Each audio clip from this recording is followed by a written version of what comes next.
वो भगौड़ी जो लूमड़ी है वो भाई निकले तो सही, वो निकल के हमें दिखाया, हम देखते हैं किस तरह वो हमें हाथ भी लगाते हैं। हम तो उनके हाथ तोड़ के रख देंगे, आंखें नोच लेंगे, उनकी जो कहेंगे टांगे तक तोड़ने को तैयार है। अस्सलाम वालेकुम, मैं हूं हुसनैन, आप देख रहे हैं नया पाकिस्तान। इस वक्त मैं जुबान पार्क के बाहर मौजूद हूं और जिस कैंप में मैं मौजूद हूं ये फैसलाबाद का कैंप है। मैम, कितने दिन से आप यहाँ मौजूद हैं और इस कैंप को चला रही हैं? पूरे 13 दिन हो गए हैं अल्हम्दुलिल्लाह। हम यहाँ बैठे हुए हैं, खान के सिपाही हैं, डट के बैठे हुए हैं, डट के बैठे रहेंगे इंशाल्लाह।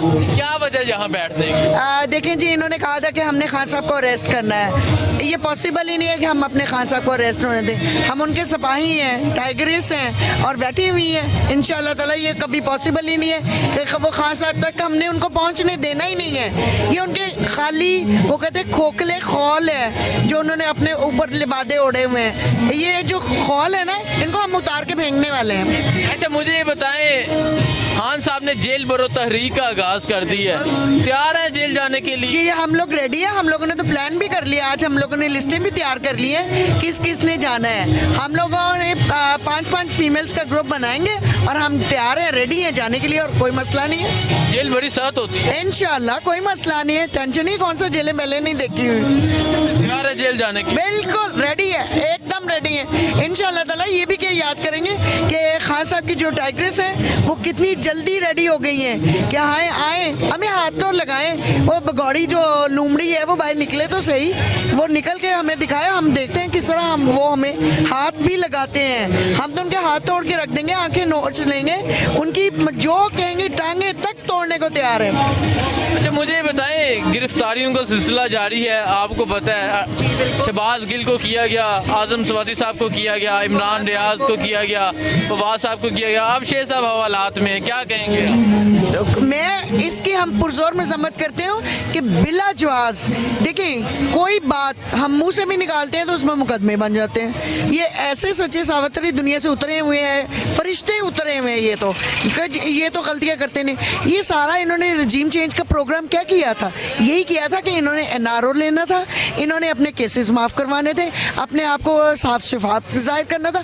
खान साहब के ऊपर तोशाखाना का एक केस लेके बैठ गए जिसका इनको कहीं भी कोई प्रूफ नहीं मिला और ड्रामेबाजियाँ जी, हमने उनको नहाल कर देना, ये कर देना। और इलेक्शन कमीशन करके तो दिखाए 22 करोड़ की आवाम है जो इस खान के साथ खड़ी है और ये एक तरफ नंगे नहेते खड़े हैं। इनको कैसे पॉसिबल है? ये जैसे अब मरियम आ गई है, ड्रामा बाजियाँ शुरू की हैं, खाली कुर्सियों से ओथ ले रही है। ड्रामा नहीं है तो और क्या कर रही है? कि एक ही वजह है, वो है इमरान खान।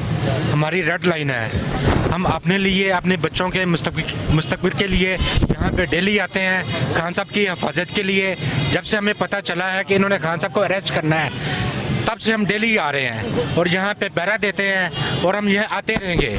हमें लगता है कि वो ऐसी जुर्रत नहीं करेंगे, लेकिन हम फिर भी ऐसा सोच नहीं सकते कि खुदा ना ख्वास्ता ऐसा वाक़या हो जाए। और हम जो डेली आ रहे हैं, खान साहब की हिफाजत के लिए आ रहे हैं। अच्छा, मुझे बताएं, अगर खुदा ना हादसा आप कह रहे हैं पुलिस आ जाती है इमरान को गिरफ्तार करने, क्या रद्द-ए-अमल होगा? किस तरह रोकेंगे, क्या करेंगे? जी, पुलिस को हमारी जानों के ऊपर से गुजर के जाना पड़ेगा।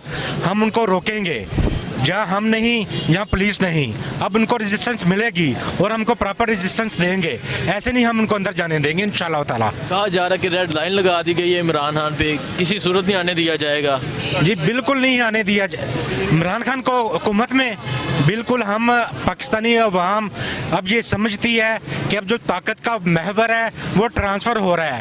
पहले कहीं और बैठा हुआ था पिंडी में, अब वो अवाम की तरफ ट्रांसफ़र हो रहा है और हम खान साहब को इंशाल्लाह वज़ीर-ए-आज़म लेके आएंगे। ये हमारी ज़िद है और हमारी रेड लाइन है। अब जो हम वोट की ताकत से इमरान खान को हम लेके आएंगे पार्लियामेंट में इंशाल्लाह ताला। प्लास्टिक सर्जरी करवा के आ रही है, हमने टीवी में देखा है उनको। वो सिर्फ अपनी खूबसूरती के अलावा उसको कोई फिक्र नहीं है। वो जब भी बाहर जाती हैं अपने मुंह का, अपने फेस का, बॉडी का कुछ ना कुछ करवा के आती हैं। उसकी तैयारियां हो रही हैं, उसको इनाम देना है हमने। वो मॉडलिंग करेंगी, उसके लिए तैयारियां की जा रही हैं। अदरवाइज अवाम के लिए तो मरियम ने आज तक कुछ नहीं किया। यहाँ नून लीग ने पिछले 8 माह में जो किया है सबके सामने है, इसके अलावा तो कोई तैयारी नहीं की। एक तरफ मुल्क डिफॉल्ट हो रहा है और दूसरी तरफ यहाँ लाखों करोड़ों के बैनर्स लग रहे हैं, क्या कहेंगे? जी इनको अवाम के साथ है ही नहीं, मुल्क के साथ है ही नहीं। उनका पैसा बाहर है, उनका जीना मरना बाहर है। तो उन्होंने सिर्फ अपनी मशहूरी करनी होती है, उसके लिए बैनर लगा रहे हैं। अवाम का ही पैसा है ना लग रहा है बैनर्स पे, उनका तो लग नहीं रहा। हमारा जो फंड है, हमारा पैसा है, हमारी जो टैक्सेस हैं वो इकट्ठा करके उनके बैनर्स लग रहे हैं, और वही आज तक होता आ रहा है। वो देखिए उन्होंने अपने केसेस माफ़ कर, जो भी आ रहा है नॉन लीग का, पीपल पार्टी का जो भी आ रहा है, केसेस माफ़ हो रहे हैं। अब जो मुंशी साहब ने जो कारनामा सर अंजाम दिया है, फवाद चौधरी को FIR करवा दी है, इनको शर्म ही नहीं आती। वहाँ के टैक्स से पलते हैं और अपने आप को ऑफिसर समझते हैं। यार आप पे भी ना हो जाए, आप भी मुंशी कह रहे हैं। जी अब जिस पे भी हो जाए, कितनों को जेल में डालेंगे, हम तैयार हैं जेल में डालने के लिए।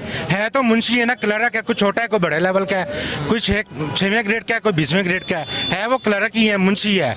ये सिस्टम ख़त्म करना है, इसको तब्दील करना है, ये निज़ाम को बदलना है, तो फिर पाकिस्तान ने तरक्की करनी है। अदरवाइज़ फिर हम ऐसे ही पिसते रहेंगे।